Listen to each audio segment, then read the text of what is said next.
Hello, my dear friends. I'm Dr. Wasim I Khan, Assistant Professor, Shri Shivaji Law College, Parbhani, Maharashtra, India. So, in today's lecture, we will discuss the fourth part of tort of negligence, which dealt with the concept of last opportunity rule. So, we will discuss the case law relating to this principle, the evolution of this principle in this lecture. So, let's start the topic.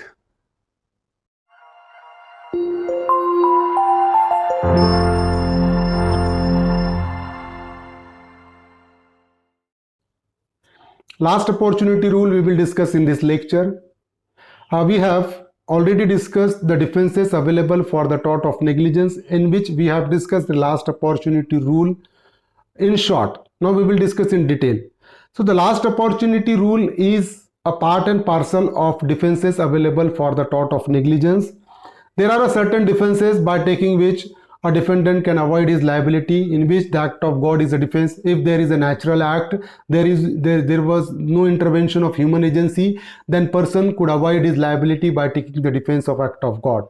He can say that it is act of God, it is not my fault, and he can avoid his liability. He will not be held responsible because act of God is a defense available for the tort of negligence.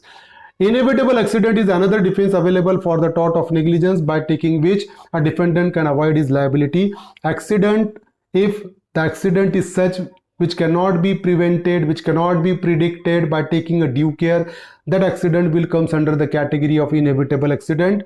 And if such is the case, defendant could avoid his liability by taking a defense that is known as an inevitable accident. The third defense available for the tort of negligence is a contributory negligence. And if the plaintiff also negligent, it means he is contributing to the negligence, and that's why defendant could avoid his liability by taking the defense of contributory negligence.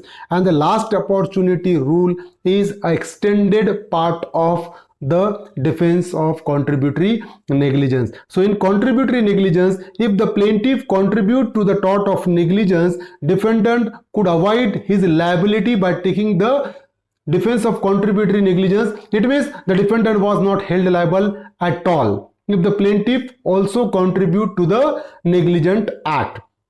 So court evolve a new principle. When both the parties are negligent, it means the defendant as well as plaintiff both are negligent, then the person who is having a later opportunity to avoid an accident, the person who is having a last opportunity to avoid an accident, will be held responsible as per the provision of last opportunity rule. So what exactly the last opportunity rule says? According to this rule, the person who is having a later opportunity to avoid an accident by taking a care will be held liable.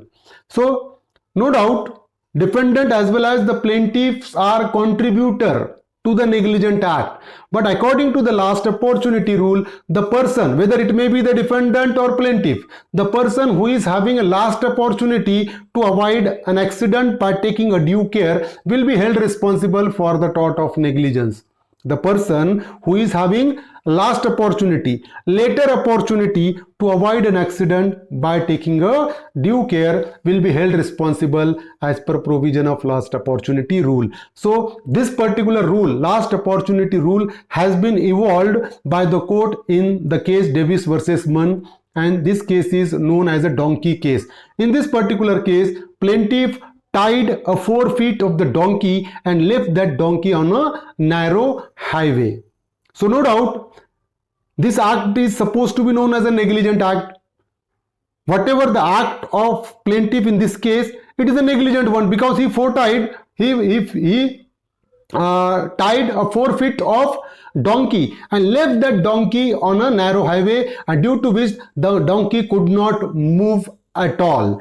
So one motorcyclist coming from the opposite direction dashed that particular donkey, and the donkey dies on the spot. So the owner of donkey filed a suit against the motorcyclist, and it was the contention of plaintiff that due to the act of the motorcyclist, I sustained a loss.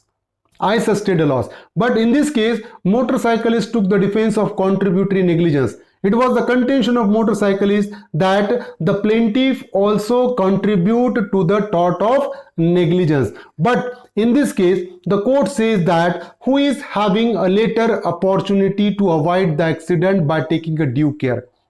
So in this case, motorcyclist was having a later opportunity. Motorcyclist was having a last opportunity to avoid an accident by applying a brake. And that's why court held liable to the motorcyclist by applying the principle of last opportunity rule. It was the contention of court that the accident could be avoided by the motorcyclist by applying a brake, and that's why he is liable. He was having a last opportunity to avoid an accident. So later on, this rule, last opportunity principle, was also rejected, and the new principle evolved that is known as apportionment of damages. And according to that particular rule, the proportionality of the negligence act will be decided by the court, and according to their negligent act, the liability will be decided. For example, if the plaintiff filed a suit against the defendant and the defendant is 60% negligent and the plaintiff is 40% negligent, then the defendant liability will be up to 60% only according to the apportionment of damages, because the 40% share belongs to the plaintiff. He was negligent up to 40% and defendant was negligent up to 60%. That's why defendant will be liable to pay a compensation up to 60% only according to the principle of apportionment of damages. So this is the last opportunity rule, by which the person who is having a later opportunity, last opportunity to avoid an accident, will be held responsible for that. I hope you understand the principle of last opportunity rule. If you understand, please subscribe my channel, hit the notification button, hit the like button, and share this video with your friends. Thank you very much.